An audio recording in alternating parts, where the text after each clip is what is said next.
তো বন্ধুরা, আজকের রাজ্য সরকার ও কেন্দ্র সরকারের একটি করে প্রকল্প নিয়ে আলোচনা করব আপনাদের সামনে। তাই ভিডিওটি লম্বা হলেও কেউ স্কিপ করবেন না, সম্পূর্ণ ভিডিওটি দেখতে থাকবেন। সম্পূর্ণ ভিডিওটি যদি না দেখেন তাহলে কিন্তু আমি কিছু বোঝাতে পারবো না এবং আপনারা কিছুই বুঝতে পারবেন না। তো সেই জন্য প্রত্যেককে অনুরোধ করে বলবো সম্পূর্ণ ভিডিওটি দেখবেন, সম্পূর্ণ ভিডিওটি দেখে তারপরে কিন্তু আপনারা আবেদন করবেন। সেই জন্য বেশি দেরি না করে চ্যানেলটিকে সাবস্ক্রাইব দিয়ে রাখবেন এবং ভালো লেগে থাকলে অবশ্যই লাইক, শেয়ার, সাবস্ক্রাইব করতে ভুলবেন না। নতুন একটি প্রকল্প, সেই প্রকল্পের জন্য সরকার কত বরাদ্দ করেছে এবং কারাই সেই টাকাটা পাবে সে বিষয় নিয়ে আজকের এই ভিডিওতে আলোচনা করব। তাই ভিডিওটি কেউ স্কিপ করবেন না, সম্পূর্ণ ভিডিওটি দেখবেন। সম্পূর্ণ ভিডিওটি না দেখলে আপনারা কিছুই বুঝতে পারবেন না। তাই চলুন তাহলে ভিডিওটি শুরু করা যাক। তাই প্রতিদিনের মতো প্রত্যেকেই বলবো, যারা চ্যানেলে নতুন আছে অবশ্যই চ্যানেলটিকে সাবস্ক্রাইব দিয়ে রাখবেন এবং অল নোটিফিকেশনটি অন করে রাখবেন পরবর্তী নতুন ভিডিও সবার আগে দেখার জন্য। কারণ একটা লাইক বা একটা সাবস্ক্রাইব করলে অবশ্যই আমাদের নতুন ভিডিও বানানোর এবং সহযোগিতা আনে। চলুন বন্ধুরা তাহলে ভিডিওটি শুরু করা যাক। তো বন্ধুরা, এই একটা বিজ্ঞপ্তিতে জানানো হয়েছে যে ওয়েস্ট বেঙ্গল গভর্নমেন্ট স্কিম অনুযায়ী যে অ্যাকাউন্টে ঢুকবে 100, শুধু অপেক্ষা করতে বলল মমতা সরকার। তো বন্ধুরা, এটা রাজ্যের খবর। রাজ্যের নতুন একটা প্রকল্প নিয়ে রাজ্য সরকার চলে এসেছে, যেখানে প্রত্যেক মানুষের অ্যাকাউন্টে টাকা ঢুকবে। টাকা কোন কোন মানুষ সেই টাকা পাবে এবং কাদের মধ্যে টাকা পাবে, কারা সেই অন্তর্ভুক্তি মধ্যে আছে বা কোন কোন ক্যাটাগরির মানুষ সেই টাকা পাবে, সে বিষয় নিয়ে আজকের আলোচনা করব। তো এখানে বলা হয়েছে পশ্চিমবঙ্গ রাজ্য সরকারের তরফ থেকে রাজ্যের বাসিন্দাদের জন্য নানান ধরনের প্রকল্প চালু করা হয়েছে। সেই সকল প্রকল্পের মধ্য দিয়ে নিয়মিত নাগরিকদের সহযোগিতা করা হয়। 2011 সালে সরকার পরিবর্তনের পর সরকার এই সকল প্রকল্পের সংখ্যা এখন কয়েক গুণ বেড়ে গিয়েছে। সরকারি প্রকল্পের তালিকায় নাম উঠেছে লক্ষ্মীর ভাণ্ডার ও স্বাস্থ্যসাথী সহ বিভিন্ন ধরনের প্রকল্প। এসবের মধ্যে এবার মমতা সরকারের তরফ থেকে একটি সুখবর দেওয়া হলো এবং সেই সুখবরে জানানো হয়েছে যে 100 কোটি টাকা অ্যাকাউন্টে ঢোকানো হবে। এর জন্য আর কয়েকদিন অপেক্ষা করতে বলা হয়েছে। এই বিপুল অঙ্কের টাকা অ্যাকাউন্টে ঢুকলেই বিপুল সংখ্যক মানুষ উপকৃত হবেন, কেননা এই বিপুল অঙ্কের টাকা 11 লক্ষ উপভোক্তার মধ্যে ভাগ করে দেওয়া হবে। কারা পাবেন এই 102 কোটি টাকা? যে 11 লক্ষ উপভোক্তার মধ্যে এই বিপুল পরিমাণ টাকা ভাগ করে দেওয়া হবে, তারা অন্য কেউ নয়, তারা হলেন আমাদের অন্নদাতা, অর্থাৎ সরকারের তরফ থেকে এই অর্থ রাজ্য সরকারের কৃষকদের মধ্যে ভাগ করে দেওয়া হবে এবং তাদের অ্যাকাউন্টে দেওয়া হবে। প্রাকৃতিক দুর্যোগের কারণে যখন বারবার রাজ্যের কৃষকরা ক্ষতির মুখোমুখি হচ্ছেন, তখন এই খবর রীতিমতো চাষিদের মুখে হাসি ফোটাবে তা নিয়ে কোনো সন্দেহ নেই।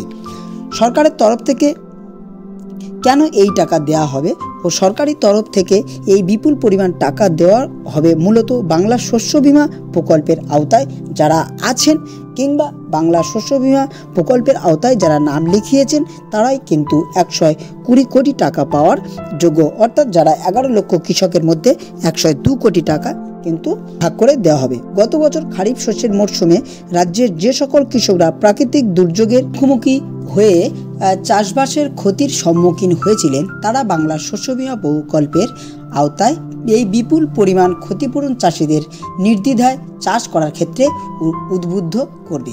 অর্থাৎ রাজ্য সরকার প্রত্যেকটা কৃষকের কিন্তু যারা শস্য বীমা যোজনায় আওতায় আছেন তাদেরকে সহযোগিতা করবে। সরকারি সূত্রে জানা গিয়েছে ক্ষতিপূরণ দেওয়ার জন্য ইতিমধ্যে সমস্ত কাজ সম্পূর্ণ হয়ে গিয়েছে। এবার ক্ষতিপূরণের টাকা ব্যাংক অ্যাকাউন্টে ঢোকানোর জন্য শেষ পর্যায়ের কাজ চলছে। এই সমস্ত প্রক্রিয়া হয়ে যাওয়ার পর নবান্নের তরফ থেকে টাকা ছেড়ে দেওয়া হবে এবং তা সরাসরি কৃষকদের ব্যাংক অ্যাকাউন্টে এসে পৌঁছাবে। সূত্র মারফত যা জানা যাচ্ছে তাতে আর বেশি দিন অপেক্ষা করতে হবে না এই টাকা পাওয়ার জন্য। তো সেই জন্য প্রত্যেক কৃষক ভাই যারা আছেন তাদেরকে উল্লেখ করে বলা হচ্ছে, যারা শস্য বীমা কাগজ জমা দেননি তারা অবশ্যই শস্য বীমা কাগজটি জমা করে দেন। কারণ শস্য বীমার জন্য বিগত বছর কিংবা বর্তমান যে বছরের ক্ষতিপূরণ, তার জন্য সরকার কিন্তু 102 কোটি টাকা ক্ষতিপূরণের বরাদ্দ করেছে। সেই জন্য প্রত্যেক চাষি ভাইদের সুখবর, তারা প্রত্যেকে যেন এই কৃষক বন্ধু কিংবা এই শস্য বীমার জন্য আবেদন করেন, কারণ তাদের ক্ষতির পরিমাণ সমস্ত তো বন্ধুরা, এবার দেখাবো কিভাবে আপনারা কেন্দ্র সরকারের যে নতুন প্রকল্প সেই প্রকল্প সম্পূর্ণ বিষয়টি জানবেন। তো বন্ধুরা, এখানে 2024-এর লোকসভা ভোটের ঠিক আগে নতুন একটি প্রকল্প, যেটা প্রধানমন্ত্রী সূর্যোদয় যোজনা। তো প্রধানমন্ত্রী সূর্যোদয় যোজনার প্রায় কয়েক কোটি মানুষের ঘরে যে সোলার সিস্টেম ব্যবস্থা হবে, সেটা কিভাবে করবেন বা কবে থেকে শুরু হবে বা কারা কারা পাবে, সমস্ত বিষয় নিয়ে দেখাবো। তো এখানে বলা হচ্ছে রামের আলো থেকে হবে বিদ্যুৎ, 1 কোটি বাড়িতে প্রধানমন্ত্রী সূর্যোদয় যোজনা ঘোষণা প্রধানমন্ত্রী। তো বন্ধুরা, এই বিষয়টি বা এই বিজ্ঞপ্তিটা সম্পূর্ণ দেখাবো। দেশের সৌর বিদ্যুতের উৎপাদন বাড়াতে সরকারি কর্মসূচির কথা আগেই ঘোষণা করেছিল তার সরকার। সোমবার অযোধ্যায় রামলীলার প্রাণ প্রতিষ্ঠার পর প্রধানমন্ত্রী সূর্যোদয় যোজনা নামে এক প্রকল্পের আনুষ্ঠানিক সূচনা করলেন নরেন্দ্র মোদী। তার ঘোষণা সৌরশক্তিকে কাজে লাগিয়ে বিদ্যুৎ উৎপাদনে নতুন দিশা দেখাবে তার সরকারি এই কর্মসূচি। সৌরশক্তিকে কাজে লাগিয়ে বিদ্যুৎ উৎপাদনের সেই সরকারি কর্মসূচিতেও মোদী এনেছেন রামের ছোঁয়া। দিল্লিতে এ সংক্রান্ত বৈঠকের পরে প্রধানমন্ত্রী তার সরকারি এক্স হ্যান্ডেলে লিখেছেন, বিশ্বের সব ভক্ত সর্বদা সূর্যবংশী ভগবান শ্রীরামের আলো থেকে শক্তি পান। আজ অযোধ্যায় প্রাণ প্রতিষ্ঠার শুভ দিবসে আমার সংকল্প আরও দৃঢ় হয়েছে যে ভারতের জনগণের বাড়ির ছাদে তাদের নিজস্ব সোলার রুফ টপ সিস্টেম থাকা উচিত। তো বন্ধুরা, নরেন্দ্র মোদীর যে এক্স হ্যান্ডেল টুইটারে তারা অবশ্যই দেখতে পাচ্ছেন, সেখান থেকে আপনারা দেখতে পাবেন। তো এরপরেই এক্স তার বার্তা, অযোধ্যা থেকে ফিরে আসার পর আমি প্রথমে যে সিদ্ধান্ত নিয়েছি তা হলো আমাদের সরকার দেশের কোটি কোটি বাড়িতে ছাদে সোলার প্যানেল বসানোর লক্ষ্য নিয়ে এই প্রকল্প ঘোষণা করেছেন।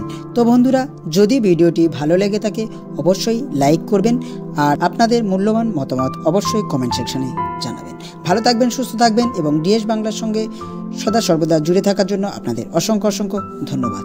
এখনো পর্যন্ত আমার চ্যানেলটি সাবস্ক্রাইব করেনি তারা অবশ্যভাবে সাবস্ক্রাইব করেনি আর অল নোটিফিকেশনটি অন করে রাখুন পরবর্তী নতুন ভিডিও সবার আগে দেখার জন্য, এবং বন্ধুদের কাছে শেয়ার করুন এই গুরুত্বপূর্ণ ভিডিওটি সবার আগে দেখার জন্য।